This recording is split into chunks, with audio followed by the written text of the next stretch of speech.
Hello students. आज हम फिर से क्लास 6 का हिस्ट्री का चैप्टर 2 हिस्ट्री यानी सेपरेट सब्जेक्ट ग्रुप में नहीं, क्लास 6 में एसएसटी का एक पार्ट है। History is the probably toughest part from student side, तो इसलिए हिस्ट्री का चैप्टर 2 लेके मैं उपस्थित हूँ। चैप्टर का टाइटल है from hunting gathering to growing food. From hunting gathering to growing food, कि कैसे इंसान ने हंटिंग गैदरिंग मतलब पहले एनिमल्स का शिकार करते थे, वो हंटिंग करते थे या भोजन को इकट्ठा करते थे, गैदरर्स थे, भोजन को कलेक्ट करते थे। फिर उसके बाद उन्होंने खाना फसलें उगाना शुरू किया, ग्रोइंग फूड, है ना। तो ये टाइटल। तो लाखों वर्ष पूर्व पूर्व हमें पता है कि इंसान भोजन का संग्रह करता था। ही वॉज फूड गैदरर, क्योंकि उगाना उसे नहीं आता था। और वह उसके बाद वह जानवरों का शिकार करता था तथा जंगलों से फल फूल, पेड़ों की जड़ें हैं, पत्तियां हैं, ये सारी चीजें, जानवरों के अंडे हैं, बर्ड्स के, ये इकट्ठे करके अपने खाने के रूप में इस्तेमाल करता था। और जब एक जगह खाना खत्म हो जाता था, ये चीजें परमानेंटली तो मिलती नहीं रहेंगी, तो क्या करता था, दूसरे जगह पर वो शिफ्ट कर जाता था, क्योंकि वो दूसरे जानवरों पर अपने खाने के लिए निर्भर रहता था, दूसरी चीजों पर। तो जैसे जैसे उसके शिकार या पेड़ पौधे वहां पर जिनसे उनको फूड मिलता था खत्म हो जाते थे, तो वो शिफ्ट कर जाता था दूसरी जगह। इसके अलावा अपने शिकार की तलाश में, है ना, चला जाता था। या फिर कभी कभी क्या होता था कि वो खुद तो नहीं जाना चाह रहा था, लेकिन जिन जानवरों पर वो डिपेंडेंट था, मान लीजिए हिरन है ना, ये जंगली जानवर जिनका मीट खाता था, तो वो दूसरी जगह चले जाते थे क्योंकि वहां घास कम हो जाती थी। तो इंसान भी वहीं चला जाता था शिकार करने के लिए, हंटर गैदरर जो है। ठीक है। तीसरा बात ये हो सकती है कि चूंकि फल एक ही समय में तो लगते नहीं, सीजनल फल होते हैं जंगलों में, तो जो फल अलग अलग टाइम में उगते थे, तो जहां जहां फल लगते थे वहां वहां वो फलों के सीजन के हिसाब से माइग्रेट करता था, एक जगह से दूसरी जगह जाता था। इसके अलावा पानी पर, क्योंकि पानी आज की तरह परमानेंट तो उसको स्रोत उपलब्ध नहीं थे, तो वो क्या करता था, नदियों किनारे या पानी के जो भी स्रोत हैं उनसे प्राप्त करता था। जब वो स्रोत सूख जाते थे, क्योंकि हर नदी पेरेनियल तो होती नहीं जिसमें कि साल भर पानी रहे, तो जब सूख जाते थे सीजनल नदियों में, तो वो इंसान जो जंगलों में रहते थे, यानी कि आदि मानव, वो भी नए पानी के स्रोतों की तलाश में चले जाते थे। तो ये तो हुआ उसका जनरल इंट्रोडक्शन। अब इनके बारे में हम कैसे जानते हैं, इनके बारे में मतलब खाद्य संग्राहक या शिकारी मानव जो है उसके बारे में हमें पता कैसे चलता, क्योंकि उस समय तो हमने लिखना भी नहीं शुरू किया था। तो आर्कियोलॉजिस्ट जो हैं, जो कि पुरानी चीजों का या पुरानी घटनाओं का अध्ययन करते हैं, उन लोगों ने जमीन के अंदर खुदाई की या कभी एक्सीडेंटली, है ना, खुदाई करते समय इन चीजें जो मिली हैं जिनका कि ये मानव यूज करते थे, है ना, जैसे मान लीजिए टूल्स हैं, जो चीजें यूज करते थे, पत्थर के बने हुए टूल्स या लकड़ी के बने हुए टूल्स या हड्डियों के भी बने होते थे। तो इन टूल्स का प्रयोग क्या होता था, जानवरों का मीट काटने के लिए होता था, या पेड़ों की छाल निकालने के लिए होता था। तो ये जो टूल्स मिले हैं, इनका जो है इनको प्राप्त किया किसने, आर्कियोलॉजिस्ट ने। और इससे उन्होंने स्टडी किया कि उस समय आदि मानव इन इन चीजों का यूज करते थे। इनमें बाद में क्या हुआ, आदि मानव ने कि इन टूल्स में हत्थे लगा दिए, हैंडल्स लगा दिए लकड़ी के या हड्डी के, और फिर उसका बेहतर प्रयोग करने लगे, क्योंकि हैंडल लगाने से उसकी मारक क्षमता ज्यादा हो जाती है। ठीक है। तो ये जो है लकड़ी काटने का भी, और बाद में तीर भाले का भी प्रयोग करने लगे, क्योंकि उसमें हैंडल लगा दिए तो उसकी ताकत बढ़ गई। अब हंसगी, कुरनूल, भीमबेटका, ऐसे जैसे कुछ स्थान हैं जो कि पुराने महत्वपूर्ण स्थान हैं। इनमें शिकारी मानव और खाद्य संग्राहक मानव के सबूत आर्कियोलॉजिस्ट को मिले हैं कि उस समय ये लोग यहाँ पर रहते थे, एग्जिस्ट करते थे, है ना। तो कई जगह पर नदी के तट पर उनके टूल्स मिले हुए हैं, और इनमें बहुत से अन्य स्थानों में भी आदि मानव रहता था, तो उनके भी सबूत आर्कियोलॉजिस्ट को मिले हैं। अब भीमबेटका जो कि मध्य प्रदेश में भोपाल के पास है, एक पूरा स्थल है, बहुत पुराने समय का आदि मानव यहाँ पर रहता था। तो यहाँ पर गुफाएं बनी हैं, और चट्टानों में जो गुफाओं के अंदर क्या बने, चित्र बने हुए हैं। तो ये विश्व प्रसिद्ध है अपने इन चित्रों के लिए, क्योंकि ये बहुत पुराने चित्र हैं। इनमें मानव के वर्षों पुराने जो है चित्र कला के बारे में उसकी जानकारी कैसी थी, कैसे शिकार करता, शिकार के चित्र इस समय बने हुए हैं।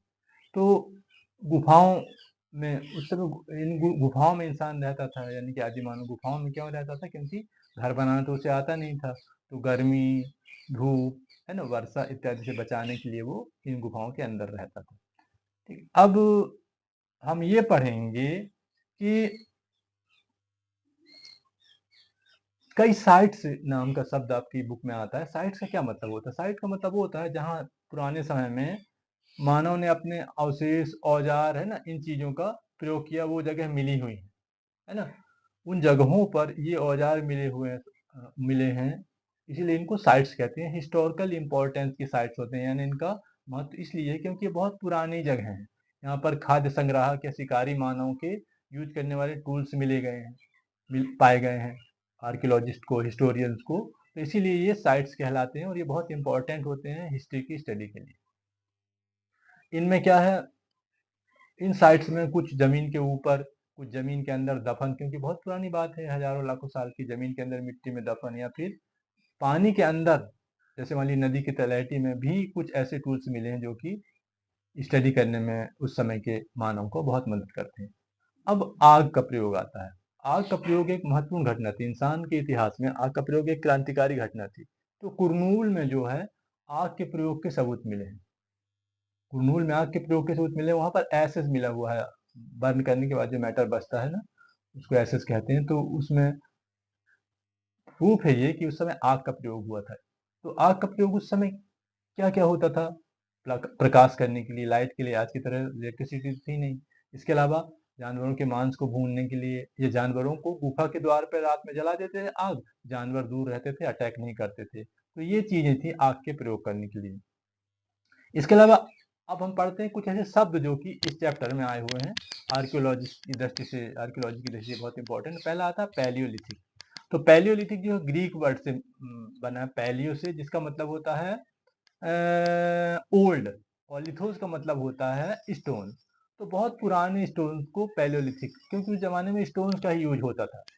ये मिलियंस ऑफ ईयर्स की बात है ना। तो ये 2 मिलियन से लेकर 12,000 वर्षों पूर्व तक की बात है। ये पैलियोलिथिक टाइम पीरियड है इसका। अब पैलियोलिथिक को पढ़ने के लिए, सुविधा के लिए 3 भागों में बांट लिया गया। पहला है लोअर पैलियोलिथिक, दूसरा है मिडिल पैलियोलिथिक, और तीसरा है जो नया टाइम है ना, इसको नियो पैलियोलिथिक। 3 टाइम पीरियड्स में इसको डिवाइड कर लिया गया है। अब 99% भाग इंसान के इतिहास का जो है, विकास का जो है 99% भाग इसी टाइम पीरियड में, पैलियोलिथिक टाइम पीरियड कवर करता है। अब 12,000 वर्ष से लेकर पूर्व वर्ष से लेकर 10,000 वर्ष पूर्व तक के समय को हम मीजोलिथिक टाइम पीरियड के रूप में पढ़ते हैं, है ना। मीजो मतलब मध्य का, बीच का। ये मिडिल स्टोन एज भी कहलाता है। ये स्टोन एज काफी इंपॉर्टेंट है, क्योंकि इस समय जो स्टोन यूज होते पत्थर के, वो काफी छोटे थे। उनको माइक्रोलिथ्स भी बोलते हैं।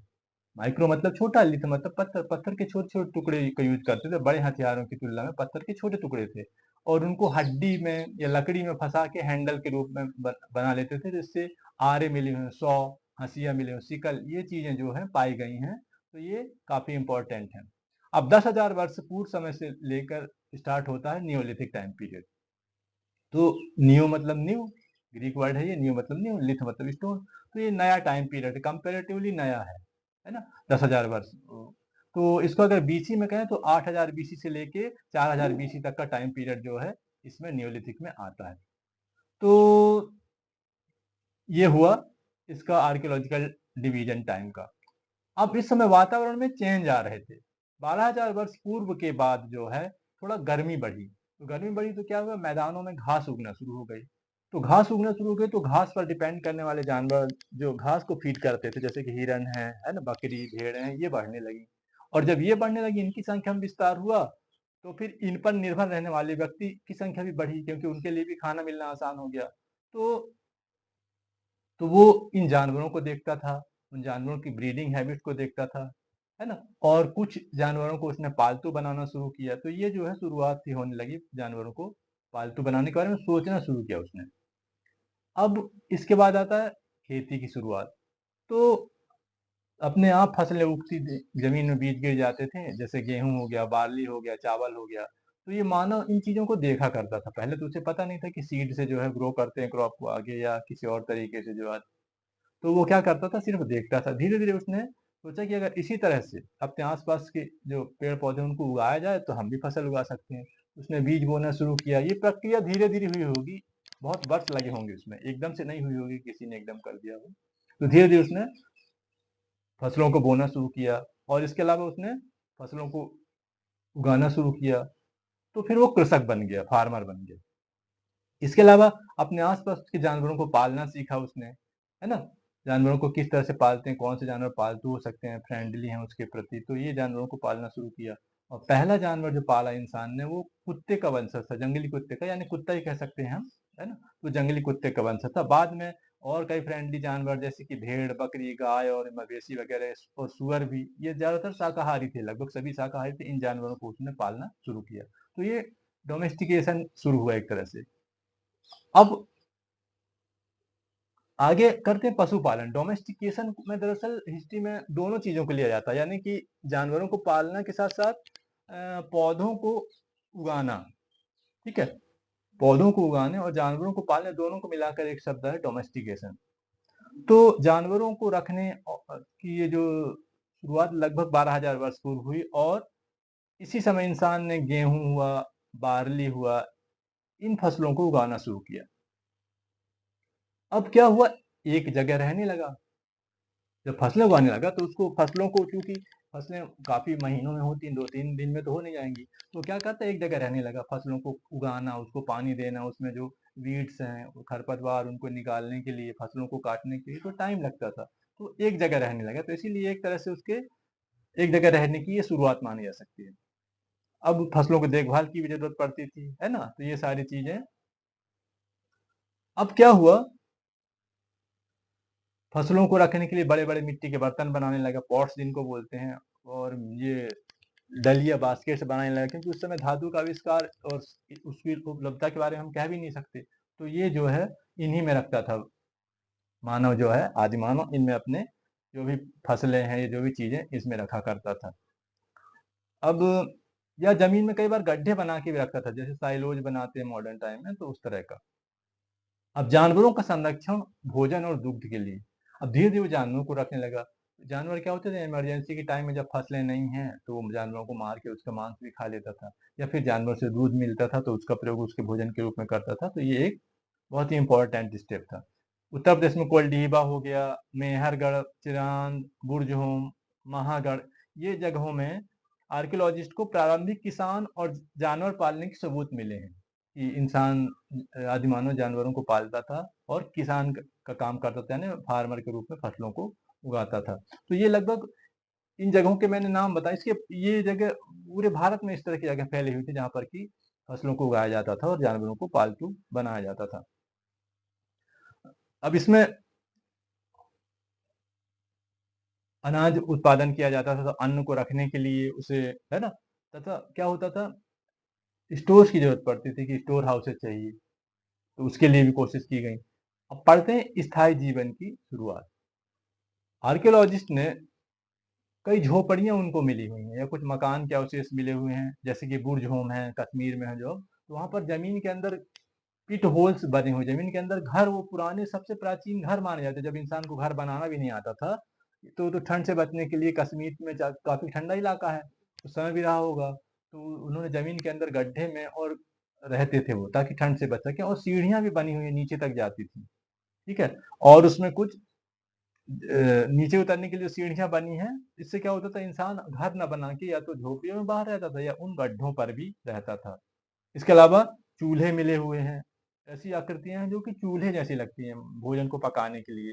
तो ये चूल्हे झोपड़ियों के अंदर और बाहर दोनों जगह मिले, यानी इंसान हो सकता है मौसम के हिसाब से या तो झोपड़ियों के अंदर खाना बनाता रहा होगा जब फेवरेबल मौसम रहता होगा, जब थोड़ा हार्ड मौसम रहता होगा, तो हार्श मौसम रहता होगा तो वो घर के बाहर। तो दोनों जगह पर ये चूल्हे मिले हुए हैं।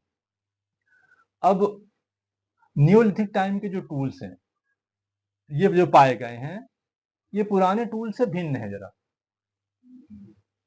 और इन्हें काफी मांझ कर, यानी काफी रिफाइन करके जो है उत्तम बनाया गया है, ताकि इन्हें काटने के काम में लिया जा सके, ठीक है, इनकी धार को तेज किया गया, ठीक है।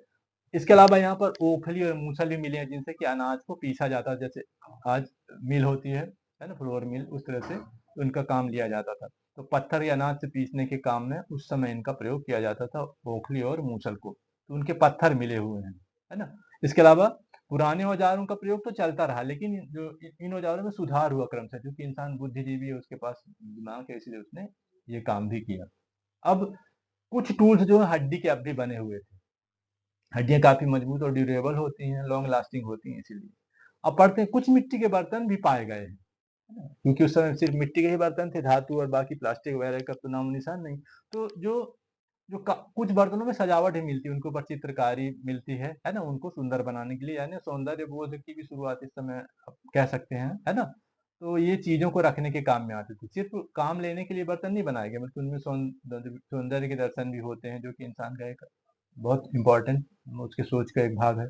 तो इनमें चीजें रखने के अलावा इनमें खाना पकाने के, जैसे पके हुए बर्तन है ना, उनको खाना पकाने के काम में लेते थे। इसके अलावा चावल, गेहूं इत्यादि को पकाने के लिए भी उनका प्रयोग होता था।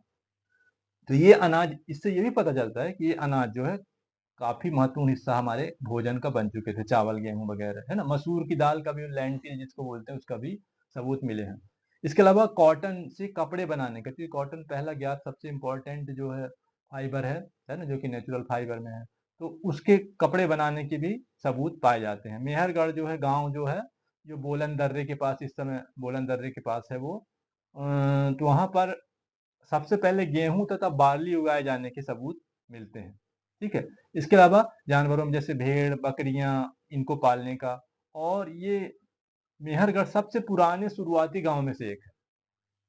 यहाँ भेड़, बकरी और जंगली जानवर, हिरण, सुअर, इनकी हड्डियां मिली हैं। तो इससे ये पता चलता है कि इन जानवरों को या तो मार के लाया जाता था, या तो इनका मांस कोई बेचता रहा होगा, या फिर इंसान इनको खुद ही मार के खाता रहा होगा।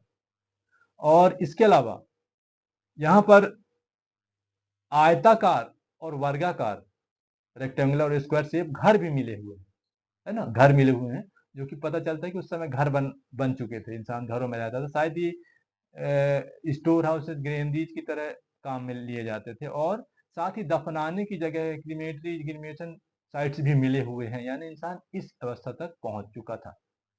इसके साथ ये चैप्टर समाप्त होता है। Thanks for watching, thank you so much.